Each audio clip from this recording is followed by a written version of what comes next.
and I am an international lawyer and a civil litigator, international civil litigator, and a constitutional lawyer.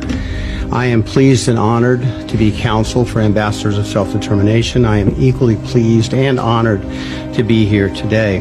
He's remarkably similar to Nelson Mandela in that his charismatic approach to securing freedom for his people, advocating for peace, and advocating for self-determination. So Nnamdi Kanu is a leader of the Igbo people. And in that regard, as I said, he is remarkably like Nelson Mandela. Nnamdi Kanu is our opportunity to get it right.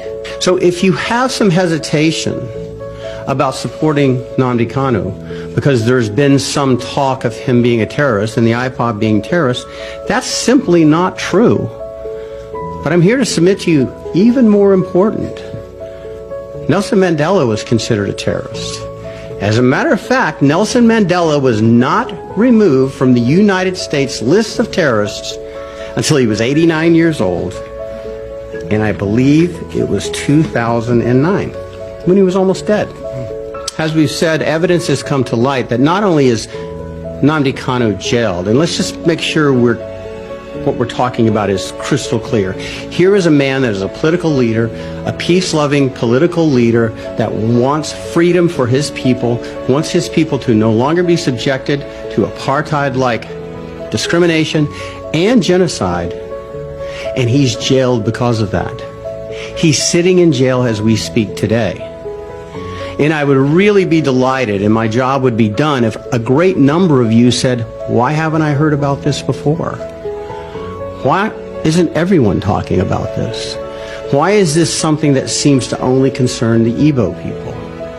Why don't we know about this injustice? Because I submit to you, there is no greater injustice right now on this planet than the continued unlawful incarceration of Nnamdi Kanu. Now, it's easy to say unlawful, and I'm a lawyer and I often say it, but in this case we have not one, not two, but three separate panels, judicial panels, that have said his arrest, his rendition, and his continued incarceration are absolutely illegal. Not because it's not a good idea, not because we don't like it, not because he's the leader of our people or a leader of people that we favor. The Nigerian courts applying Nigerian law made that determination not once, but twice.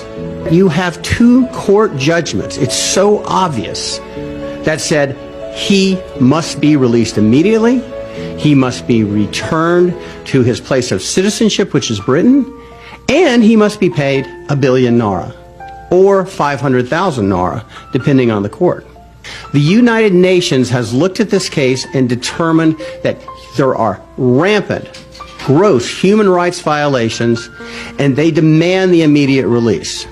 So Mazi Nnamdi Kanu represents, just as Nelson Mandela represented his people, Mazi Nnamdi Kanu represents over 50% more people, 42 million as opposed to 28 million. So how can we not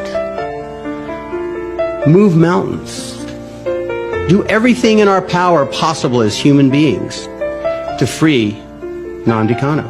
It's fundamental, basic Nigerian law.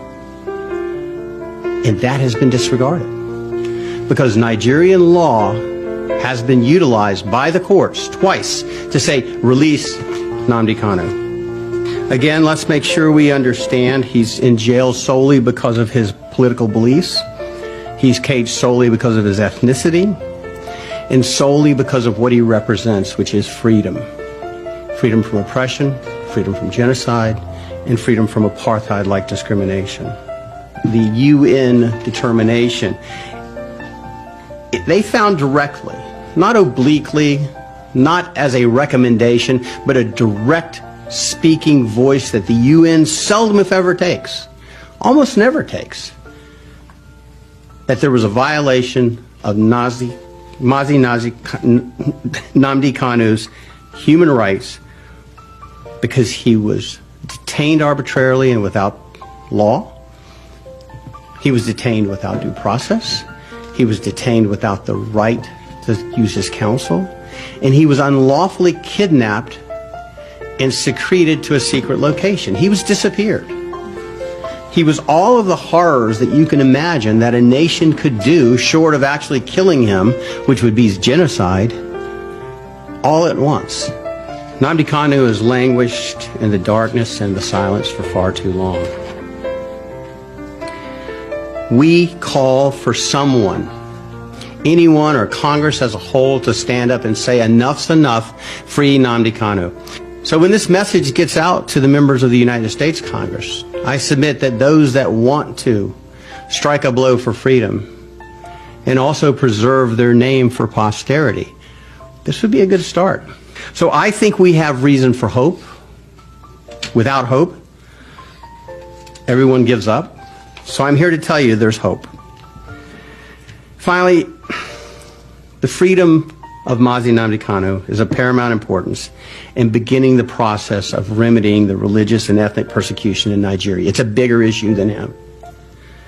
The call, Free Mazi Nnamdi Kanu, is a call for human rights and obedience to the rule of law and good government that must be made from throughout the globe and heard in Abuja. 50 million plus, 60 million plus Igbo worldwide will cherish the day of Kanu's freedom, and the world will celebrate, much as it celebrated the release of Nelson Mandela. And we can all be part of that. The courts of Nigeria have spoken. The United Nations have spoken. Now is the time for the American people and Congress to speak, and the world to speak, to lend their voices to condemn Nigeria's action and to encourage them to do what is required of them in compliance with the rule of law and international human rights. If the United States is responsible in any measure for causing the release of Nnamdi Kanu, the world, West Africa, Africa, and the world will see and celebrate the United States as the beacon of human rights, freedom, and liberty, and the rule of law that it always has been, that we always imagine ourselves to be, and we aspire to be. Simple act, one man, one voice, one statement. We can attain those great benefits in that sense of accomplishment. Fellow Americans, lovers of freedom, champions of human rights, our mission is to advocate for the political vulnerable and persecuted around the world. My name is Evans Nwankwo, and I'm the chairman of this organization. This man is being held in Nigeria against all legal and court order that has said otherwise. What happens on the other part of the globe cannot and must not be ignored. We have one world and we have one globe. We must not ignore justice or injustice anywhere it happens. All the lovers of freedom, champions of human rights must not and cannot ignore injustice anywhere. Nigeria has turned into a dark nation. It's not the same place that I grew up. And ladies and gentlemen, you cannot drive darkness away with darkness. You can only do so with light. We're gathered here today to advocate and ask all the lovers of freedom and champions of human rights to be the light that drives away this darkness in the country Nigeria by doing the right thing, releasing this innocent man, Mazi Nnamdi Kanu, who I've called the Mandela of our era. My name is Ben Nwankwo. I am the Executive Director for Ambassador for Self-Determination, a human rights advocate here in the United States.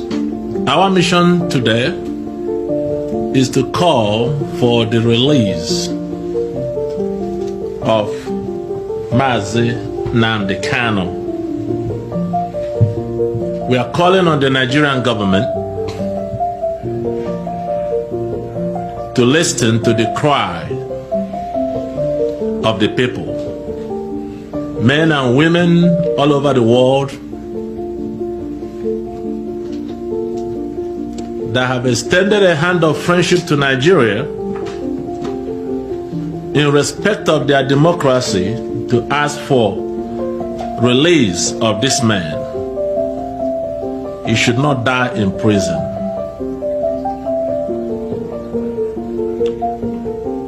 We have watched the whole thing from the beginning. We followed the judicial process. So now here we are. And I'm asking Nigeria to release Mazi Nnamdi Kanu for the right reasons. Do not release him because United States says so. Do not release him because Britain and members of the British oligarchs say so. No.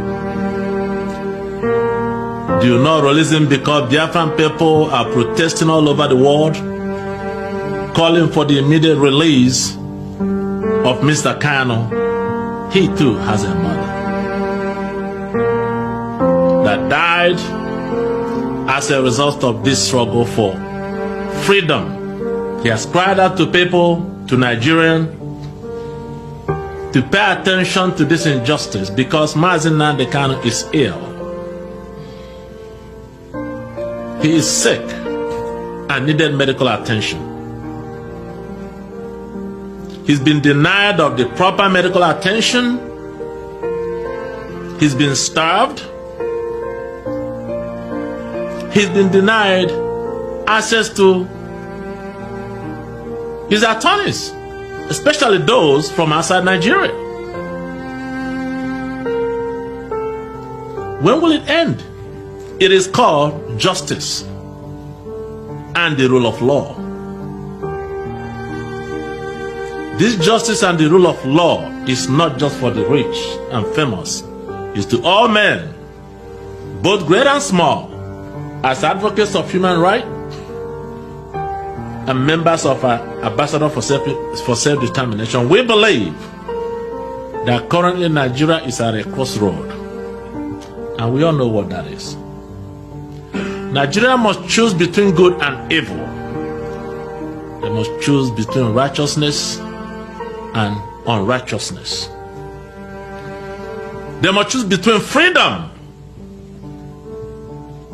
for all men, irrespective of tribe, religion, and your political affiliation, versus oppression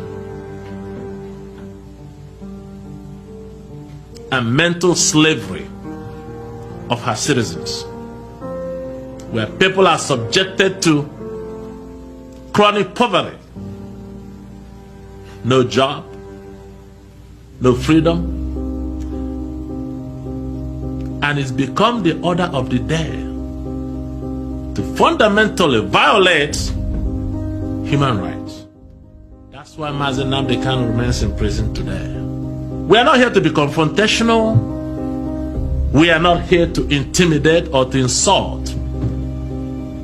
But we are here to appeal to the conscience of those in leadership in Nigeria to please release Mazi Nnamdi Kanu.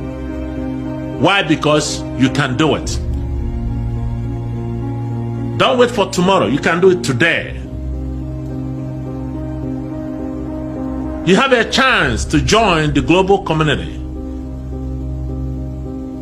in the journey for justice for all men. You can show the world with a logical, demonstrable proof by allowing Mazi Nnamdi Kanu to go home to his family.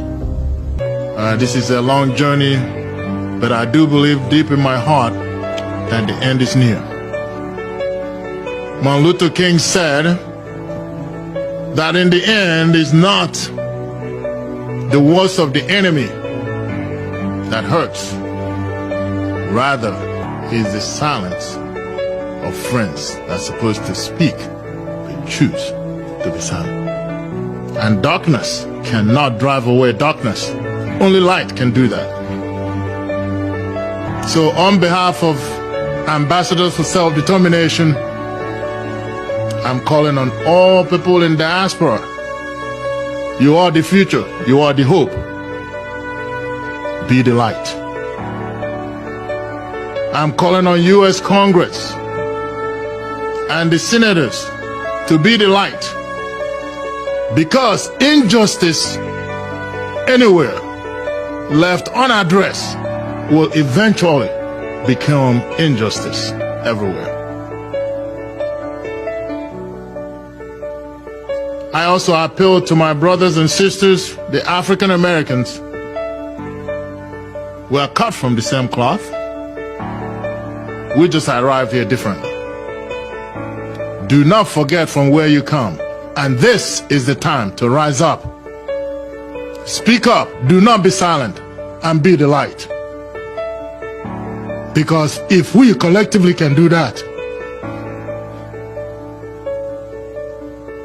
Mazi will walk the street again. Thank you.